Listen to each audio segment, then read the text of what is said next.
नमस्कार, मी नेहा महाराष्ट्र व्लॉग्समध्ये तुमच्या सर्वांचं मनापासून स्वागत करते।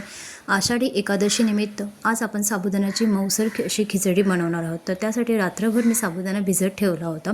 सकाळी उठल्यानंतर साबुदाणा एकजीवरित्या थोडा हलवून घेतला आहे वर खालून आणि त्यानंतर साबुदाणा आपल्याला ताटात असा पसरवून घ्यायचा आहे। त्यानंतर आपल्याला त्याच्यामध्ये दाण्याचा कूट घालून घ्यायचा आहे। तो दाण्याचा कूट तुम्ही तुमच्या आवडीप्रमाणे इथे वापर करू शकता। त्यानंतर 7-8 हिरव्या मिरच्या मी घेतलेल्या आहे, त्याची बारीक मिक्सरला पेस्ट करून घेतली आहे। कढई गॅसवर तापायला ठेवली आहे। इथे तुम्ही तुमच्या आवडीप्रमाणे तूप किंवा तेलाचा वापर करू शकता फोडणीसाठी। मी इथे तेल वापरलेलं आहे, सनफ्लॉवर तेल। तर त्या तेलामध्ये मी चांगले आता मिरची परतवून घेणार आहे मिनिटभर। त्यानंतर उकडलेले 2 बटाटे असे मध्यम चौकोनी आकाराचे मी परतवून घेणार आहे। बटाटे परतत असतानाच आपल्याला इथे मिठाचा वापर करायचा आहे।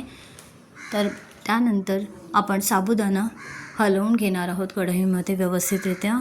5 मिनिटांनंतर साबुदाणा शिजल्यानंतर त्याच्यामध्ये थोडीशी किंचित साखर आणि 2 चमचे दह्याचा वापर आपल्याला करायचा आहे। दही घातल्याने काय होतं, खिचडी मऊसर राहायला मदत होते। तर अशा प्रकारे आता माझी साबुदाण्याची खिचडी मऊसररित्या खाण्यासाठी तयार झालेली आहे।